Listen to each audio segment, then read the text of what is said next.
Dieta turlari nima uchun sizda ishlamaydi? Assalomu alaykum. Juda ham ko'p turli xildagi dietalarni sinagansiz, lekin sizda yo-yo effekt bo'lgan. Ya'ni yo-yo effekt degani bu qayta semirish degani. Bugun sizlar bilan videoda mana shu mavzu haqida gaplashamiz. Xo'sh, kommentariyga yozing. Siz o'zingizda qaysi dieta turlarini sinagansiz, qaysilaridan natija olgansiz va qaysi dieta turlarida qaytib semirib ketmagansiz. Bu narsani har bittangizlarning fikringizni albatta kommentariyada o'qib chiqaman. Dunyoda 33 mingdan ortiq dieta turlari bor. Turli xildagi dieta turlari, keto dietalar, paleo dietasi, Dukan dietasi, Margarit xonim o'ylab topgan dieta, ya'ni Maggi dietasi yoki interval ochlik dietalari, turli xildagi dietalar bor. Lekin bu turdagi dietalar albatta har bitta insonni o'zini holatiga qarab tanlanadi. Eng mashhur hozirgi kundagi trenddagi dietalar bilasiz, bu keto dieta va interval ochlik. Mana bu dieta turlari bilan haqiqatda siz insulin gormonini yaxshigina pastga tushirishingiz, qonda shakar darajasini norma holatiga keltirishingiz mumkin. Lekin albatta bularda ham ko'pincha shunaqangi holatlar bo'ladiki, yo-yo effekt bo'ladi. Yo-yo effekt degani qaytib yana semirish. Ya'ni siz o'sha bir oyning ichida 7 kilo, 8 kilo, 9 kilo ozasiz, lekin ikkinchi oyda kerak bo'lsa u vaznni 15-20 kilogramm qilib qaytib olasiz. Men mutaxassis sifatida, dietolog sifatida 35 mingga yaqin insonlarni mana bu holatlarga keltirgan bo'lsam, menda faqatgina to'g'ri ovqatlanish usuli, ya'ni ratsionimda 2 mahallik yoki 3 mahallik to'g'ri ovqatlanish usuli va 3 ta komponentga e'tibor berish kerak ekanligini aytaman. Bu bittasi oqsillar, foydali yog'lar va uglevodlar. O'zi aslida hamma dietani ham zamiri mana shu 3 ta komponentga qarab etiladi. Masalan, keto dietani oladigan bo'lsak, keto dietada ratsioningizda 70-75% foydali yog'lar bo'ladi. Yoki uglevodlar nisbatan cheklangan bo'ladi. Oqsillarning miqdori 20-25% da bo'ladi. Interval ochlikda esa eng zo'r mashhur metodi bu 16 ga 8 metodi, ya'ni deyarli 2 mahal ovqatlanishga to'g'ri keladi. Lekin hozirgi kunda bir mahallik ovqatlanish ham juda ham trendga aylandi. Lekin men bitta narsani to'liq 100% ishonchim komil bo'lib aytamanki, bir mahallik ovqatlanishda organizm, ya'ni stressga tushishni boshlaydi. Organizmingiz uchun bu juda ham katta stress. Inson qachon xursand bo'ladi? Qachonki yesa, mahsulotlarni iste'mol qilsa, unda defitsitlik bo'lmaydi. Unda ozish jarayonida osilish holatlari yoki ozish jarayonida qanaqadir sirib bo'lib yeb qo'yish holatlari bo'lmaydi. Vitaminlar tanqisligi kelib chiqmaydi. Shuning uchun ham o'zi aslida ratsionga hamma narsani bergan holatda, oziq ovqatlarni ratsionga kirgizgan holatda ovqatlanish eng to'g'ri usuli bo'ladi. Ayrim turdagi dietalar bor. Mana o'zingizlar ham juda ham ko'p sinagan bo'lishinglar mumkin. Mono dietalar.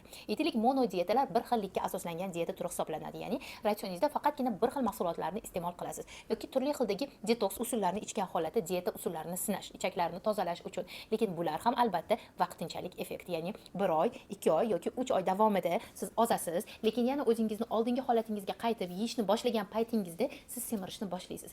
Eng to'g'ri yo'l esa albatta insonni o'zini xohishiga qarab etiladi. Lekin men mutaxassis sifatida shu narsani aytgan bo'lardimki, turli xildagi dieta usullari faqatgina vaqtinchalik ishlaydi. Ya'ni siz uni yillar davomida qila olmaysiz. Aytaylik, keto dietani agar siz 1 yil yoki 1,5 yil, 2 yil davomida qilib yuradigan bo'lsangiz, sizda ketoz grippi bo'ladi va bu muddatga unchalik insonlar chida olmaydi. Yoki interval ochlikni ham bajaradigan bo'lsangiz, 3 oy yoki 4 oygacha bajarishingiz mumkin. Undan uzoq bajaradigan bo'lsangiz, sochingiz to'kiladi, vitaminlar tanqisligi boshlanadi, umumiy holatingiz yomonlashni boshlaydi, immunitetingiz tushib ketadi. Keto dietada esa xuddi bir oddiy gripp kasalligi qanaqa bo'ladi? Boshingiz og'riydi, qaltiraysiz, sovuqotasiz, isitma ko'tariladi. Xuddi shunaqangi holat ketoz grippi bo'ladi. Keto dietada uzoq muddat yurgan paytda bo'ladi.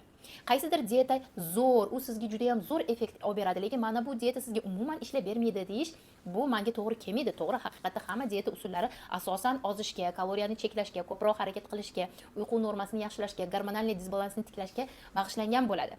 Lekin insonlar bu narsani ko'pincha xato bajarishadi yoki insonlarda bo'ladiki, vaqtinchalik ozib olish.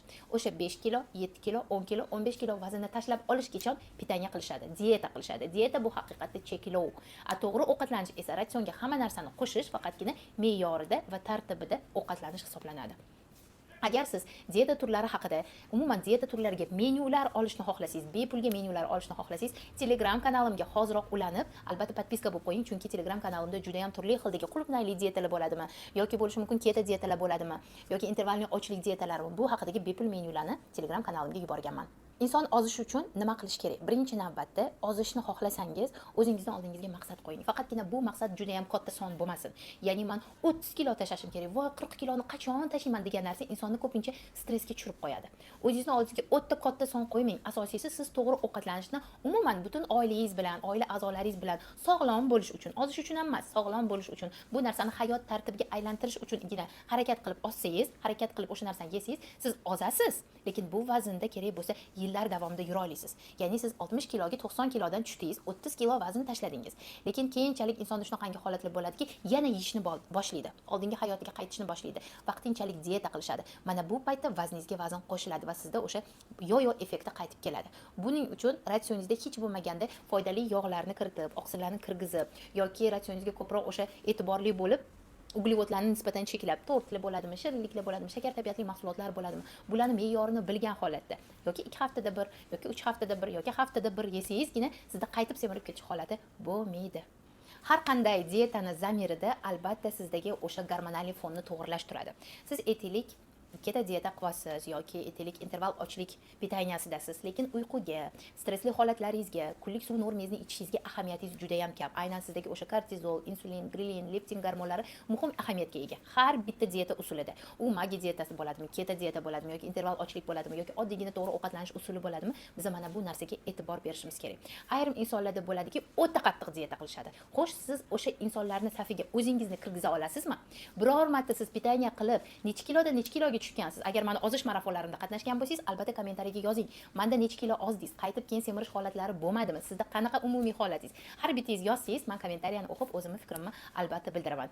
Insonlar qattiq dieta qilgan paytda nima bo'ladi? Ular juda ham kuchli stressga tushadi. Ya'ni cheklov bu insonlar uchun stress hisoblanadi.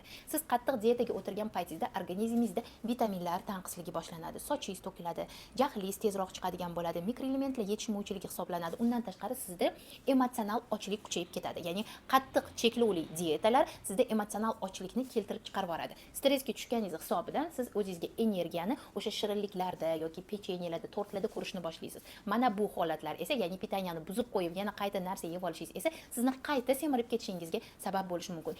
Eng to'g'ri yo'li nima? Eng to'g'ri yo'li to'g'ri ovqatlanishni 50%, 60% odatiy hayot tarziga aylantirish.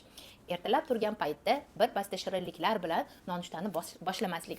1 stakan yoki 2 stakan iliqdan issiq holatdagi suv bilan kunni boshlash, ratsioningizga ko'proq oqsillarni kirgizish, foydali yog'larni kirgizish, uglevodlarni kirgizish, faqatgina sekin hazm bo'luvchi uglevodlarni kirgizish eng to'g'ri yechim bo'ladi. Agar siz mana bu holatlarga amal qiladigan bo'lsangiz, xuddi mana ozish marafonlarimda ishtirokchilar qanaqa ozishgan ko'rib turibsizlar, xuddi mana shunaqangi natijalar sizda ham bo'ladi. Demak, dieta usullari faqatgina vaqtinchalik sizga xizmat qilib beradi. Eng asosiy narsa uni odatiy turmush tarziga aylantirish. Qaytib semirib ketmaslikni sirlarini yanada chuqurroq bilishni xohlasangiz, meni kuzatishda davom eting.